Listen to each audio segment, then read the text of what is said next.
My name's John Garlow, and I am the president of the Timber Post and Beam Factory, which is a timber frame company.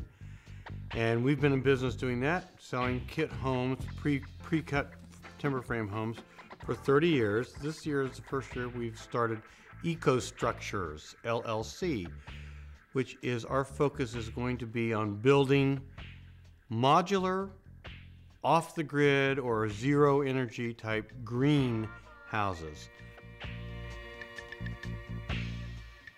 And by green, I mean ecologically sound. And these homes are going to try to utilize energy conservation techniques to cut the wastes of energy and also to conserve as much energy as possible.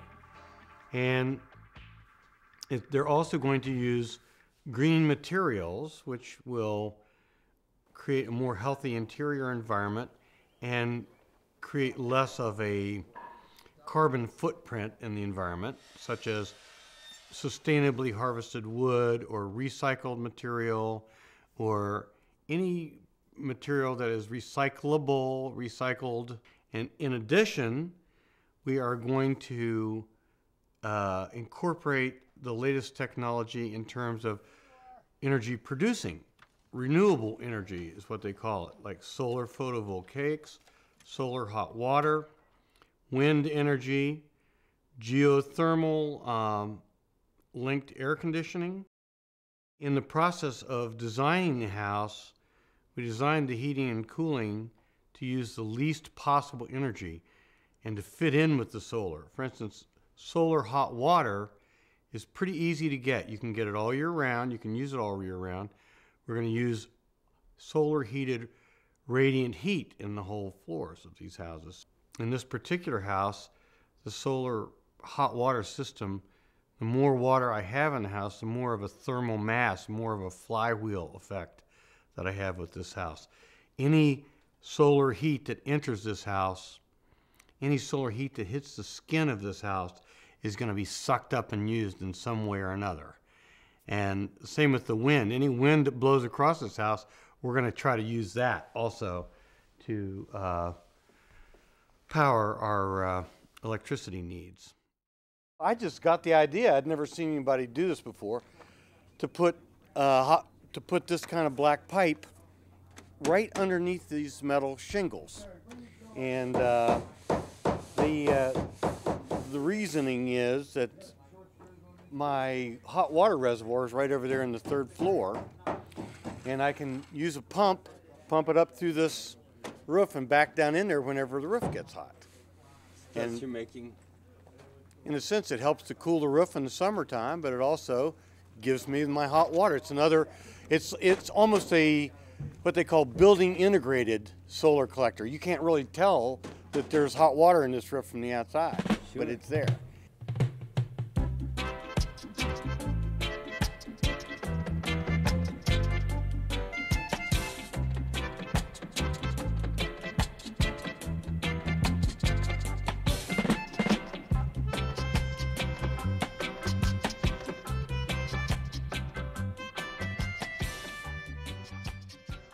Part of this is it's all the science of building, where you have to know what's coming into your house and what you need for health, and you need a certain amount of fresh air, not too much, and it's best not to replace the outgoing air with totally unheated incoming air. And all these things are part of building science. How your heating and ventilation system works, how the insulation works. It's all part of creating this controllable environment. It's sort of like an SUV versus a Honda Civic. I'm building a house that, although it's maybe the same size as the bigger house, but because of the building techniques, we're using the energy of a compact car. Every stick of wood in the house is either recycled, reused, reclaimed wood, or FSC wood. If it's new, it's FSC. FSC is initials that stand for Forest Stewardship Council.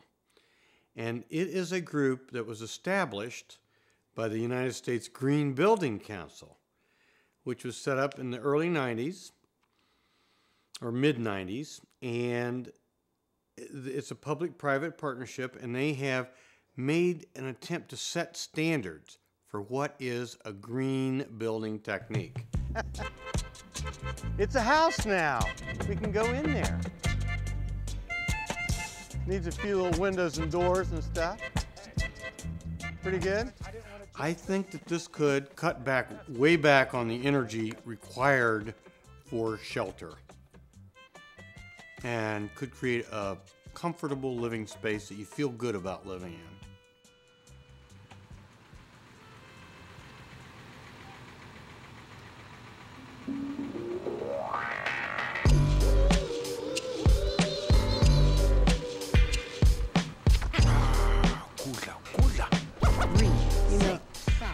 Okay, everybody who grew up in West Virginia knew the phrase, waste not, want not, right?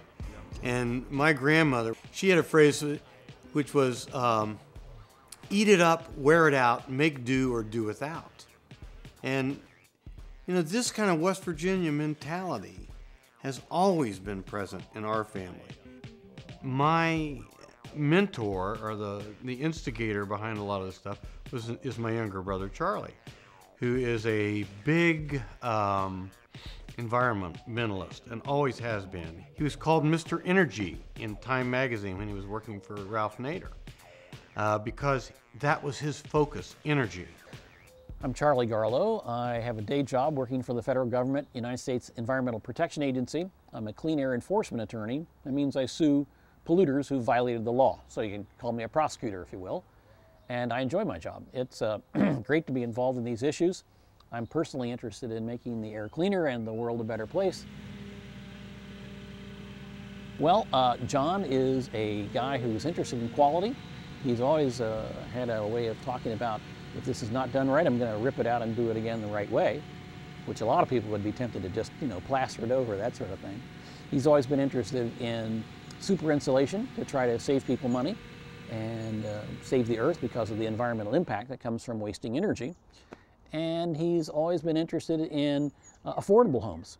And this is an opportunity for him to be able to build those sorts of homes for people who might have to put up with something that was pretty run down, and they can really move into a new home without having to pay, you know, $500,000 or more to get a new home. With a modular home, John can load these modular units on the back of an 18-wheeler tractor-trailer truck, drive to the site. It's already got a foundation to put things on. Just lift them up and put them in place in whatever the design is. It could be a big U with a central courtyard. It could be several of them stacked up. Whatever design the homeowner and John work out together, but it can be done within the course of a day to put this home together. Kind of nice. Well, I think he's got the solar hot water, which will be good for heating the interior home, but also heating water for domestic use, your cooking or taking a shower or whatever like that. He's going to have the solar passive energy coming through the big glass double-walled windows, which will bring in more heat in the wintertime. He'll also be able to shade that so it doesn't get too hot in the summertime, but he's also going to use the solar photovoltaic panel to make the electricity for the home. So basically he's got his heat, he's got his electricity. He'll use the ground source heat pumps to make cooling in the summer, to assist with the cooling in the summer. And the super insulation, the energy efficiency, is one of the most important parts.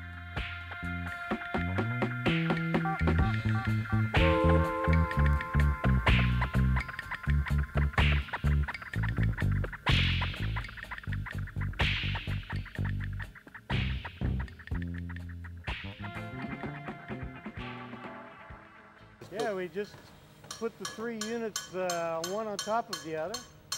And this is the south-facing side. And you can see we've got a lot of glass. We're going to be trying to get a lot of passive solar gain on this side. This is the side where the 5 decks go that also give us shading in the summer. But in the winter, we're hoping to suck up a lot of solar heat on this side. And it's kind of neat to have it put together with a crane. It saves us a lot of time, a lot of labor, all the work we did on the ground. This is the first one. I'm excited. I think it's great. I mean, cost-wise, we're within budget, which is nice. Some of these new solar homes out there, they're $300 a square foot. This one is going to be just competitive with normal construction. We've got enough solar power in America, sunshine hitting our country, and other countries around the world too, as well, do the same, which is enough power to run your industry and your homes and your businesses without having to use any coal or nuclear or other sorts of things which carry greater risks with them. We've got enough solar energy striking our country in a couple of minutes to provide all of the power for our whole country for a year. So it's an amazing amount of solar power. It's just a matter of how do we capture it. Right now we're capturing very little of it. We got all these roofs and all these houses.